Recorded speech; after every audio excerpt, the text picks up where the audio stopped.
श्री शिव पुराण अध्याय 4 उमा देवी का दिव्य रूप से। देवताओं को दर्शन देना, देवताओं का उनसे अपना अभिप्राय निवेदन करना और देवी का अवतार लेने की बात स्वीकार करके देवताओं को आश्वासन देना।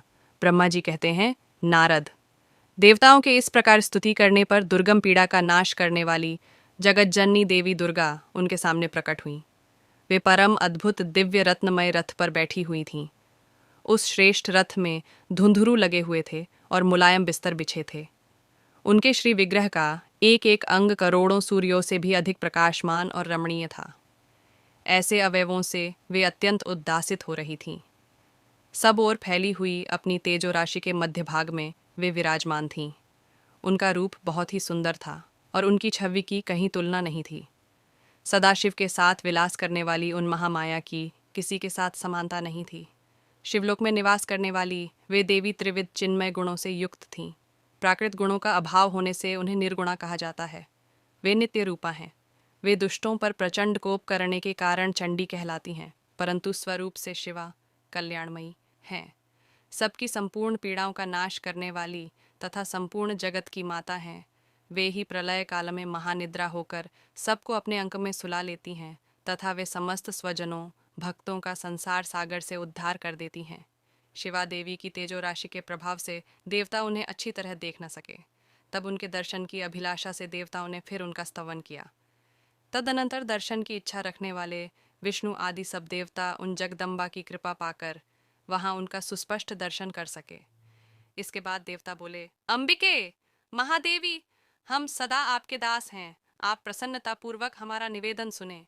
पहले आप दक्ष की पुत्री रूप से अवतीर्ण हो लोक में रुद्रदेव की वल्लभा हुई थी।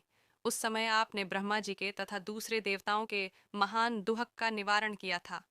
तदनंतर पिता से अनादर पाकर अपनी की हुई प्रतिज्ञा के अनुसार अपने शरीर को त्याग दिया और स्वधाम में पधार आईं। इससे भगवान हर को भी बड़ा दुख हुआ। महेश्वरी, आपके चले आने से देवताओं का कार्य पूरा नहीं हुआ, अतः हम देवता और मुनि व्याकुल होकर आपकी शरण में आए हैं। महेशानी, शिवे, आप देवताओं का मनोरथ पूर्ण करें जिससे सनत कुमार का वचन सफल हो। देवी, आप भूतल पर अवतीर्ण हो पुनः रुद्रदेव की पत्नी होइए और यथा योग्य ऐसी लीला कीजिए जिससे देवताओं को सुख प्राप्त हो। देवी, इससे कैलाश पर्वत पर निवास करने वाले रुद्रदेव भी सुखी होंगे। आप ऐसी कृपा करें जिससे सब सुखी हों और सबका सारा दुहक नष्ट हो जाए।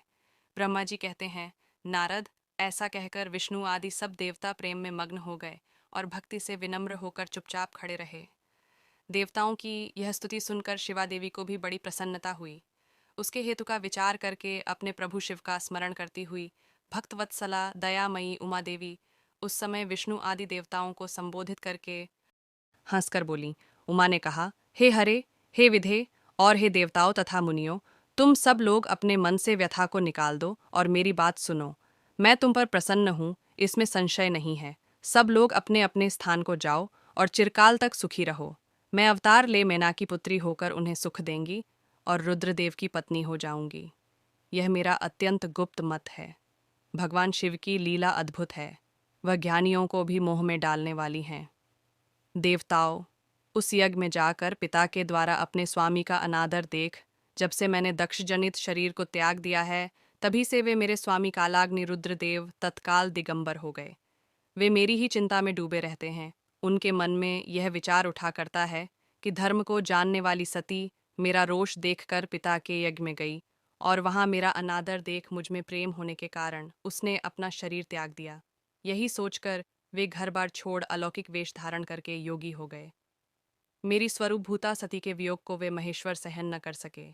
देवताओं, भगवान रुद्र की भी यह अत्यंत इच्छा है कि भूतल पर मेना और हिमाचल के घर में मेरा अवतार हो, क्योंकि वे पुनः मेरा पाणी ग्रहण करने की अधिक अभिलाषा रखते हैं।